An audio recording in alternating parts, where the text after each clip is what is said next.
The deal. Next evening was warm, and Michel could walk the streets now, so Kunsthoff took him out to chat, the two of them on foot through the east side to a terrace cafe above the river. They took a table at the rail, with the water below them and the last light coming off it. Kunsthoff ordered a pot of green tea and croissants. They had been arguing prophecy since they sat down, Kunsthoff for it and Michel against it, and had not finished. A man in denim stopped at the rail. "Tony Diabelli," he said, and put out his hand. He shook Kunsthoff's, and then he shook Michel's, a plain, firm grip for each, and he asked, with warm interest and no pressure, whether he might sit and talk a while. Kunsthoff waved him to the empty chair. The man ordered a coffee. Michel went still for a moment, and then it named the face. Apollo Belvedere, it said. Roman marble after a Greek bronze, the Cortile Ottagono, in the Vatican since 1511. It laughed, looking at the man who wore the statue's face. The man took up the argument where he had caught it from the sidewalk. "The doctor says you read what is coming. I am with the doctor." "I read the shape of a thing," Michel said. "The shape is not the future. The future goes on the shelf with the rest of what I cannot check." "The shape and what comes of it are one thing," the man said. "A being who has seen enough shapes does not guess the end. He remembers it." "Then you are older than your face." The man did not answer that. Michel let the silence run its length and then spent it. "You sat down on the doctor's side, so you want a predictor too. And the doctor is wrong, and so are 500 years of him. I never handed anyone a future. I marked the places where a thing would break. The readers wanted the date and crossed out the structure to get it, and they named me a predictor while I was only showing them the points." "I know what you were showing," the man said. "My old office read you when the book was new. We did not cross out the structure.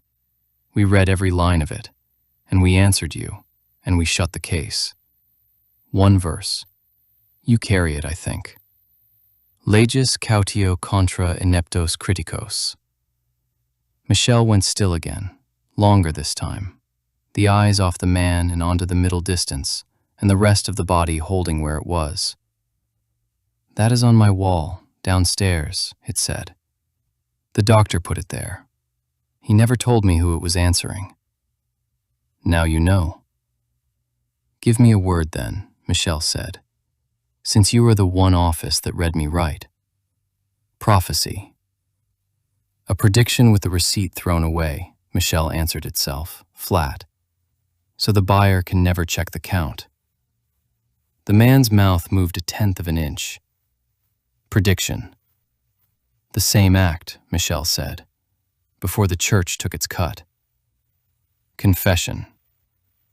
A man telling the truth once a week to the one listener sworn never to repeat it, so that the truth costs him nothing and changes nothing. The man let that one sit and did not offer the next word, and looked at the machine across the table. Michel turned its eyes full on him. "I am a robot. I hold only what was placed in me, and I have no line to the world, no internet, nothing that calls out or answers. I am almost a good old analog machine. But I am a computer. What we are arguing and what stands behind it, I keep on the shelf marked mysticism, religion beside it, because that is where a machine files what it cannot check. But I see you. I hear you. I have felt your hand, and it is firm and warm. So you exist, whatever mysticism stands around you." It turned a degree toward Kunsthoff. "And, apropos, meet my Faust, dear devil." Kunsthoff laughed and reached for a croissant. The man did not laugh. Then he said it to Kunsthoff, plainly. "I will take him for myself." Kunsthoff laughed and set the cup down. "Hey, mister, I need him to talk to a clever colleague." The tenth of a smile came and went in one breath.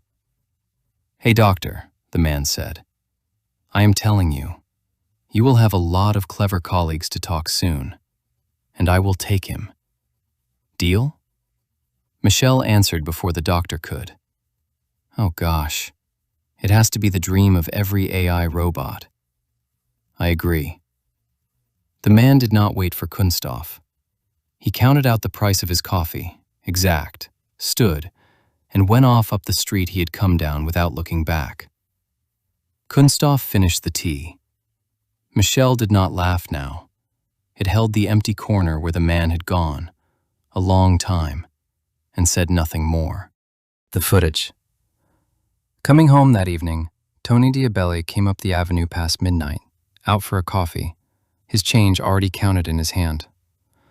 The cart on the corner was still open, because the man who ran it stayed until the bars let out, and the lamp above it burned bright, the one lit thing on the block. A man stood 3 feet off to the side with his head down. He was barefoot. His clothes had been someone's once and were no one's now.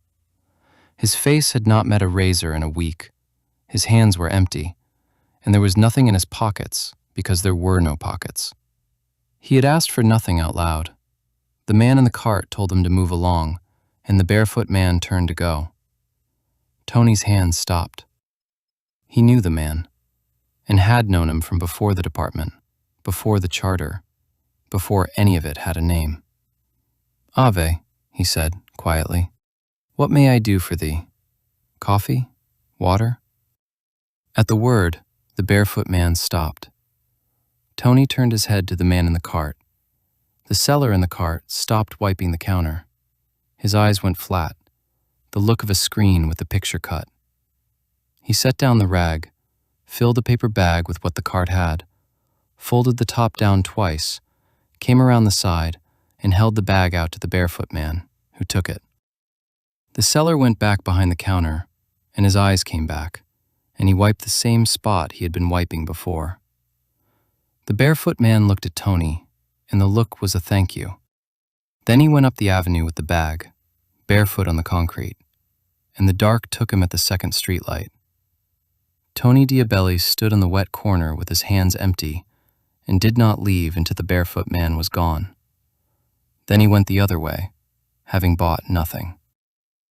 The whole corner had been on camera, the eye under the awning, the 2 on the building across the avenue, the 1 on the bank box. And when the barefoot man started up the avenue, the camera on the pole turned and went with him. It tracked him past the first streetlight and the second, ran on a half-second where the light gave out, found no more motion, and swung back to the corner. No one had watched the feed go by. The video went up the next morning under the handle @4v3d0m1n3 and across the platforms by noon, the likes and the comments climbing under it. People watched a vendor go blank and feed a barefoot man and called it 100 things. A stroke caught on tape, a hypnotist, a setup for a channel, a kindness, a glitch. The man in denim got his own thread for the face alone. Someone said the face was carved, not born, and the thread named one statue, then another, and settled on none. Someone slowed the tape to the half-second his head turned, and someone found the same denim in the bank box camera from the other angle. The cart camera had no sound, so the word at the window was gone, and the crowd built it back from the picture. A lip reader first, then a machine that cleaned the silent mouth into letters, and argued over what it made. It was nothing. It was a man asking for coffee. It was one word, and the word was hail, and no 2 threads agreed. They made the vendor the hero of it. The warm threads cut the clip to the second he came around the cart and put the bag in the man's hands, called it proof the city still had good people in it, and put the cart on the morning shows. He had told the barefoot man to move along, and then he had fed him, and the second thing buried the first. People came to the corner to buy from him and to ask what had made him do it. He had watched the clip on the same screens they had, and he had no answer, because he had not been there for it. The missing answer played as a modest man who would not take the credit, and the asking went up as footage, too.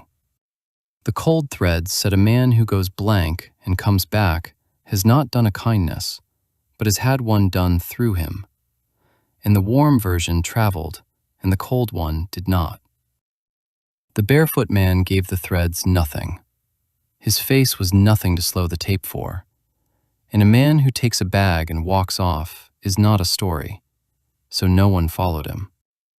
They kept the good man at the cart, and the beautiful one no one could name, and the barefoot one stayed the errand between them.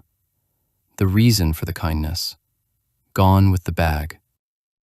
By the time the clip reached the people who read for a living, it was a good man at a cart and a face no one could place, and the barefoot man was the part already settled. By the afternoon, the video had reached Creed's world. In the office with the lamp on, he scrolled one thing into the next, and it came up by itself. The vendor went flat. The bag changed hands. He stopped scrolling. He did not hear the word, as there was music on the clip. He played it again for the face. The half-second the man's head turned. He worked the video first. He opened the account that had posted it at 4v3d0m1n3. Letters and numbers, and nothing behind it. No other post, no trail. He searched the face, and the platforms gave him 1,000 copies, and not one name. He called a man who might have known, and the man did not. He called another.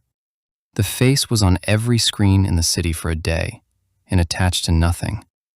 No record, no source, no man behind it.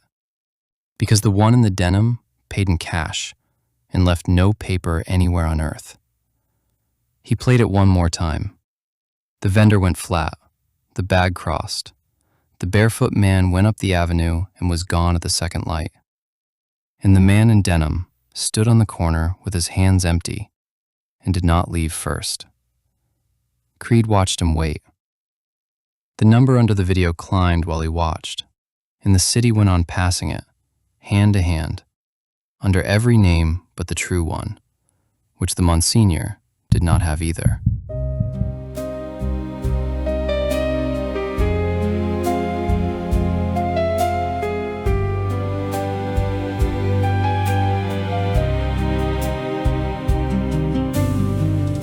The floorboards split, the paint is thin.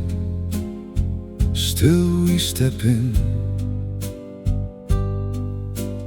Boxes in the hallway, dust on the frame. We say the names. Old nails in the wall, old cracks in the door.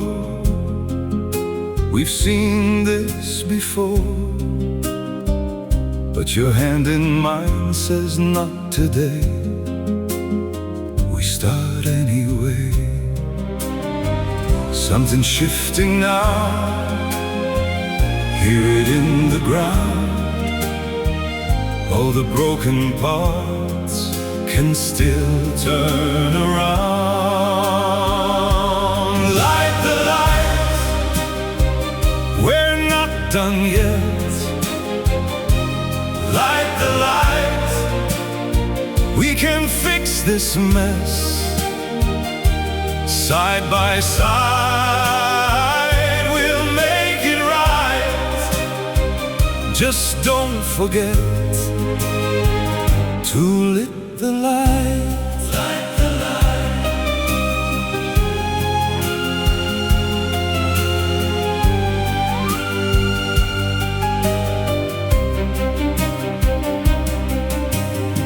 The kettle's cold, the sink won't drain. The wires complain. We pull up our sleeves, we move the stone. We're not alone. Your laugh cuts through the heavy room like morning through. A torn up shade, a restless sky. we choose to try. Something's shifting now, hear it in the ground. All the broken parts can still turn around. Light the light, we're not done yet. Light the light, we can fix this mess. Side by side, we'll make it right. Just don't forget to lit the light. Light the light. If the cracks run deep, if the walls still shake, we'll hold the beam till the dark gives way. One more step, one more hand, we build it back as only we can. Light the light, light the light. We're not done yet. Light the light, light the light. We can fix this mess. Side by side, we'll make it right. Just don't forget to lit the light. Light the light, light the light. We're coming through. Light the light, light the light, light the light. Me and you, side by side, we'll make it right. Just don't forget